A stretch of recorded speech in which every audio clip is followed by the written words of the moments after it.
Welcome back to Still a Part of Us. We are just once again meeting up with Elizabeth here, and she just told us her beautiful story of the birth of her son, Lael.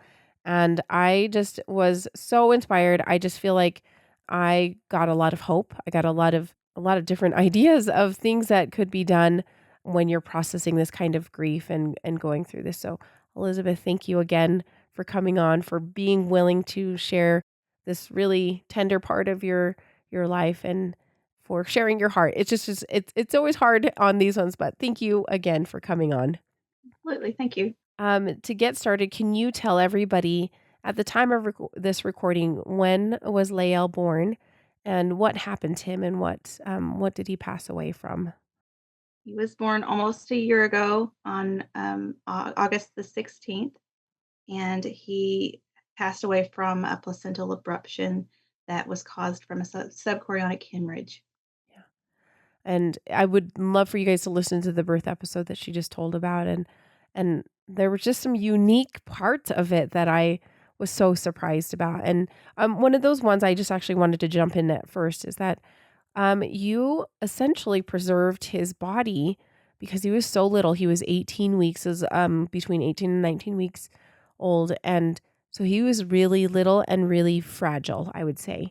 But you decided to, because you had heard of a method of preserving a baby in like a saline or water solution of some sort. I think the original person had done it in water, and then you found out later that saline actually would be an ideal environment as well. So can you tell us a little bit more about why that worked for you guys, and give me a little bit more about what that did for you guys in taking care of Lael?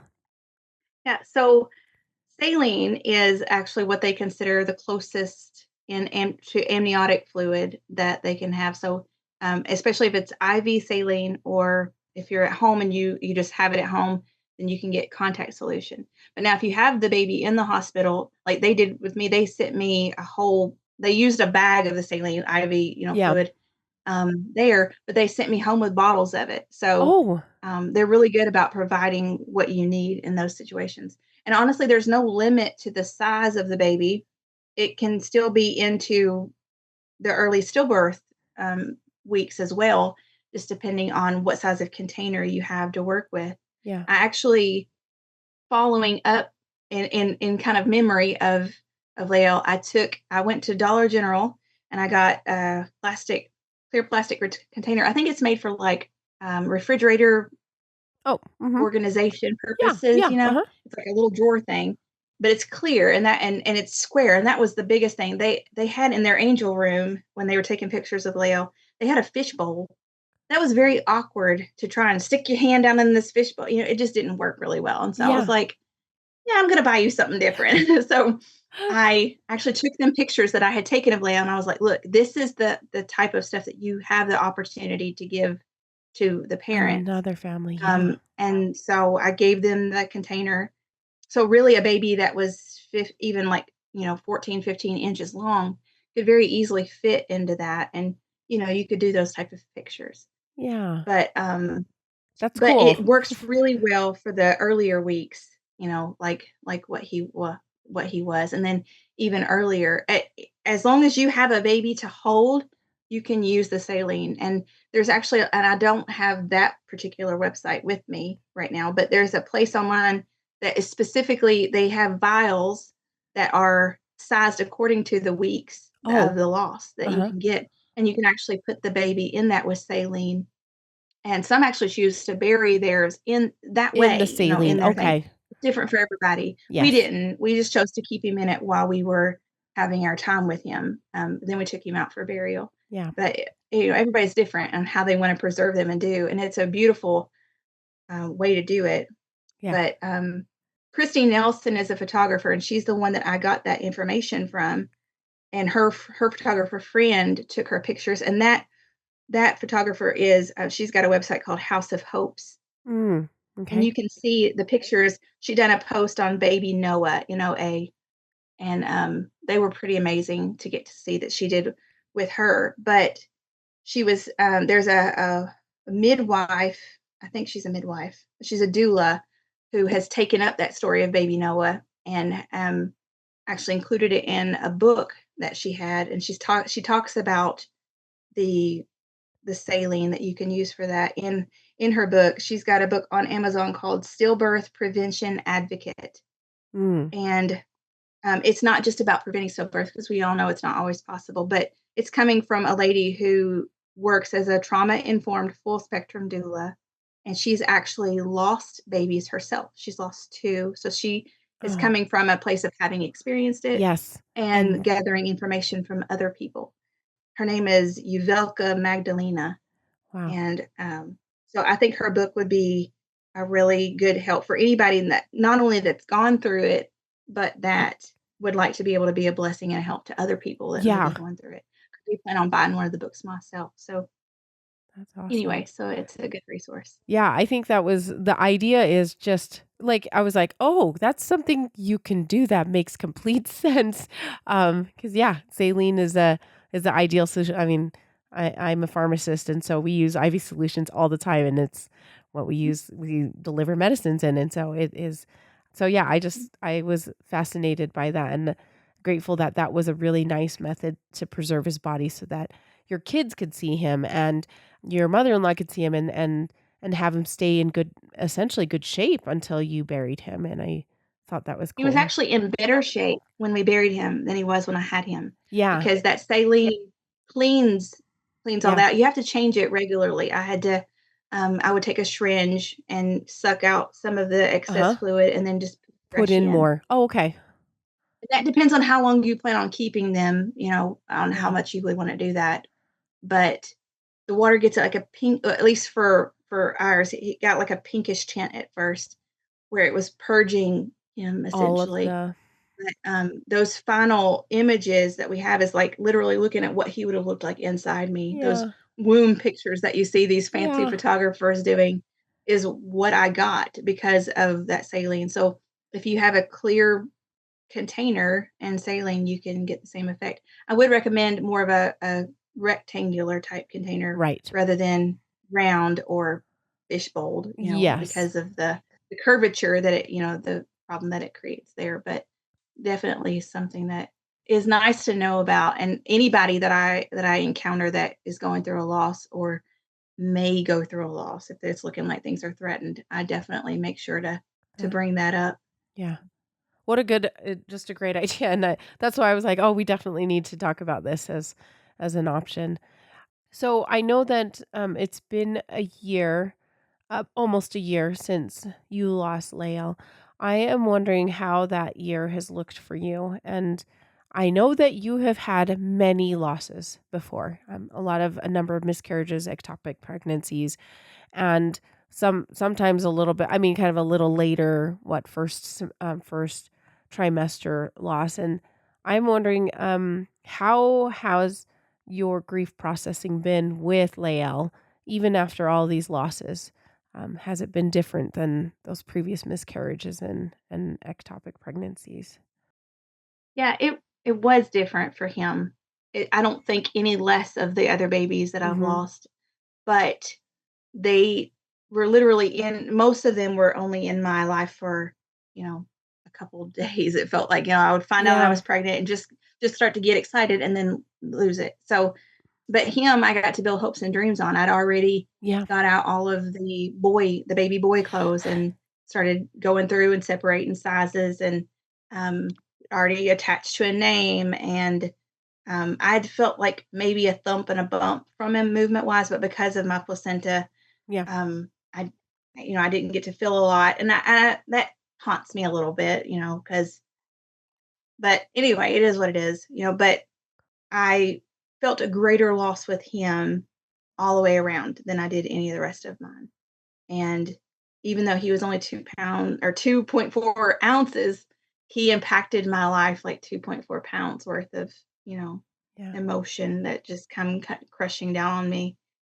He was, I, I gain strength in knowing that I'll meet him again. And in that, it's wonderful and good to think, but there's still the part of me that there's a hole that I Yeah. should have an infant right now. I Yeah. should I mean, he wouldn't be born. We wouldn't be fixing to celebrate his first birthday, but I mean, he would be several months old at this point. Yeah. And so every time I've had friends who got pregnant either during the last part during my pregnancy or right after I lost him, Uh-huh. and they're having babies now, and I think I should have had a baby. Like, I should be in the nursing room with them at church. And so those type of things are hard, but they're things that you just learn to deal with. Yeah. You just have to remind yourself that there's a purpose and there's a plan, and at the very least, he doesn't have to experience the heartache and the pain of this world like the rest of my kids. Yeah. So there are bright sides to look at, but But anyway, also so but yeah, it was also definitely different. yeah, I was gonna say, but still a hole, like you said. Yes.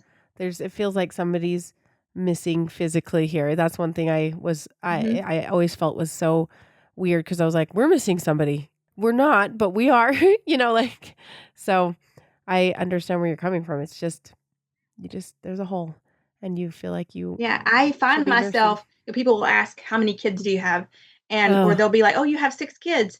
And I'll find myself wanting to correct them and be like, "No, I've got 7." Like, and I've never done that with the other miscarriages. yeah. I've always separated them, and I say I have 6 kids and so many angels. Yeah. But with him, there was never that separation. It was like, "No, Yeah. he's one of my kids." And so I catch myself usually because most people don't know, and I can't expect them to or get upset because they don't Mhm. acknowledge his existence. But it does feel different. I want to say, no, I've got 7. Yeah. And we refer to him all the time here, by Yeah. name, and he's a part of our day to day conversation. So definitely different in that regard. Yeah. It sounds like you guys do talk about him. Is that something you guys purposely tried to do with your kids? Is kind of bring him up in conversation? Because I know that some people worry about their kids being forgotten. Does that make sense?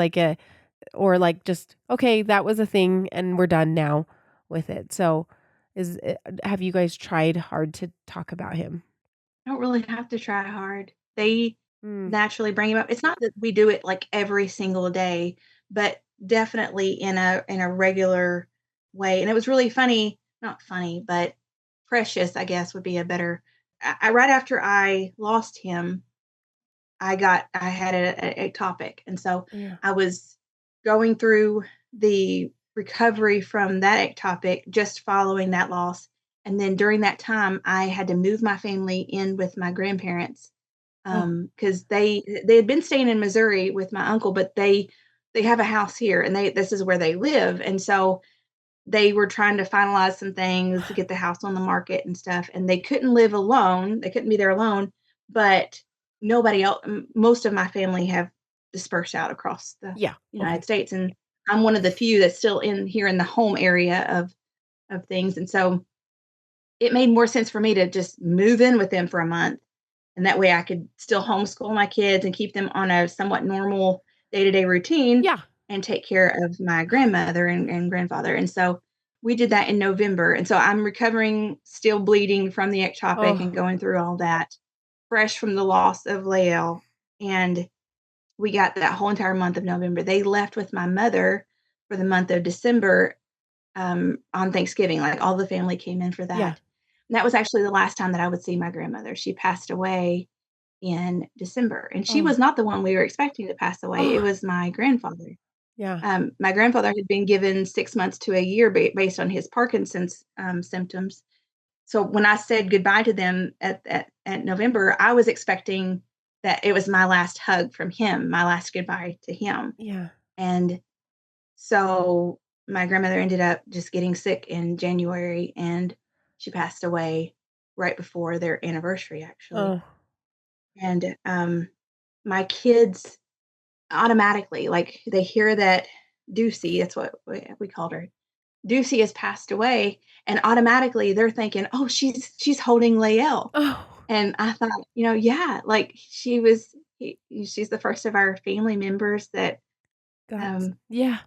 that got to, like, hold him and cradle him. My grandfather, on the other side had passed away before her, um, they didn't, even though, I believe he's in heaven too, it is something about women and babies. You Yes. don't we Yeah. didn't really think of that with him so much, but then like, she was such a storyteller, and I have pictures of her with my little girls, and they would just be all over her. They just loved her to death. And so to think that she's up there Yeah. and all of those little babies, is and that's it, automatically where their mind went was she's got the baby, she's holding the baby. And so it was really precious. But on the daily, because I think one of the pictures that I sent you to post was one that my little girl had drawn, and she brought it to me, and it was her and me, and we looked like pigs or some kind of very funny little things.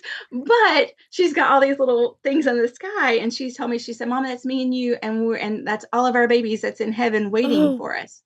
And she pointed to the one that was Lael, and and then we had a we had a lady who in our church who drew the other picture that I sent you of the she depicted, at this time I hadn't had the last two losses, but from Lael on back, she has a baby in my hand for each one of the babies that I've lost, Oh. giving them back to Jesus. And he's the biggest one, and that's shown there in the picture. But she made sure, she asked my husband and made sure that she got the right number so that she Uh-huh. could have them all represented Oh, in the picture. man. And so they have that. And so little things like that, and just knowing that we can talk about him and nobody's like, "Who is that again?" Or whatever. It's just, it helps me, you Yeah. know. 'Cause Anyway. it makes yeah, when they talk about it, it makes him feel more part of the family, like you said. Like, you're like, "I'm gonna count him Mhm. as a number 7 regardless." Yes. Yeah. Yeah. Tell me some of the things that were helpful that people said and did, to help you guys through that time. Because it sounds like despite I mean, like, you guys had a lot going on after that, right? You had the ectopic right after, you were moving. Were there any things that people did? Because those first early months that are just so hard. Were there things that people did that really you wanna give them a shout out and just tell them thank you? And The and biggest also was just I also think of just, like, so others know what that they could do, on the off chance that they wanted to help somebody. the biggest one, I think, is just acknowledging the fact that you've had a baby. It doesn't matter that that baby is passed, and it doesn't matter what gestation. It doesn't matter whether they go Yeah, full term or they don't. They've still experienced yeah, a baby and a birth. at a Your birth. body goes through all of the same things that it goes through in a regular birth. So our church does, we do meals for ladies when they've had a baby. And Mm, so for like that first week, each lady will take a day and they'll bring a yeah, hot meal or yeah, something. And they did that for me with him too, just bringing meals by. And I think just acknowledging the fact that I went through that and they were going to help in that way, and not being like, oh, well, she doesn't have a baby to show for it. So she just needs to get back to life like normal, yeah, was really, helpful. And I think other than that, it's like going based on, you got to have really good intuition, because some women want you to ask the questions. They want you to want to yes, know all about their baby, and others don't. yep, And so I know that I want to talk about my baby, and I want you to see my baby, and I'll show you the pictures. But I don't want you to, like, I don't want to grieve in front of you. So I have a very unique balance there that may be hard for some people. But usually it'll be somebody who's either very open and very just, baby me, rub my back, tell me you love me, tell me you're there for me, ask me all the questions, whatever. And then you'll have those that's like, just, be the quiet friend that's just there and says, if you need me, I'm here. If you don't want me, I'm not here. yeah, Like, whatever you need, I want to be. And that's the biggest thing, is like, just let them know that whatever they need, that's what you need to be. yeah. Is really, really helpful. Yeah, I love that option of what you just said. These are the expectations that there's no expectations. Whatever your expectations are, then I can help fulfill those. And just putting it out cuz some people do feel I'm sure this has happened to you where you end up you end up doing more of the comforting of other people than yeah, they don't end up being what you need at that time. And so yeah, I think that is good if you're trying to be a person of comfort is to be there, listen to listen to your intuition and act upon what type of person they are and what they need at that time, because it can be Yep. different. You just never know.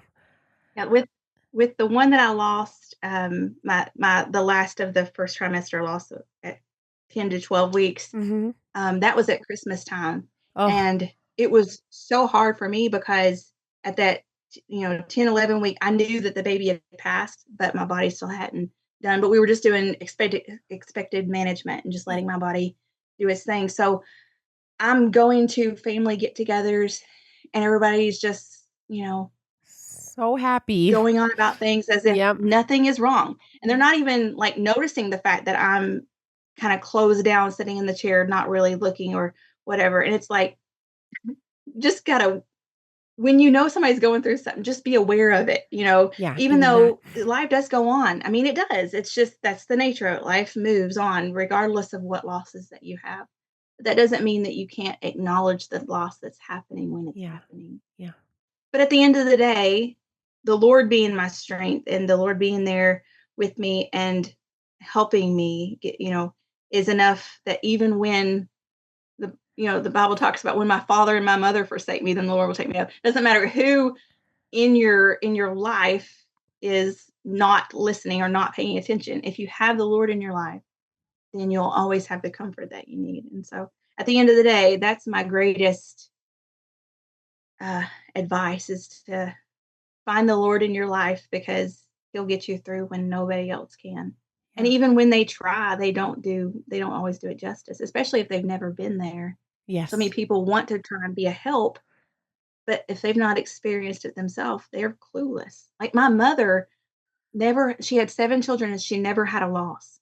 Oh, And okay. but all 3 of her I have had the most, but it was really strange because when I lost Lael, My I have 2 younger sisters and then 4 younger brothers, and Mhm. both of my younger sisters lost a kid, lost a baby, had an early miscarriage, and then my sister-in-law lost one. So, 4 losses within just, Wow. like, just R a few weeks. Yeah. So, she's had 2 all 3 of her daughters have experienced loss, but she hasn't.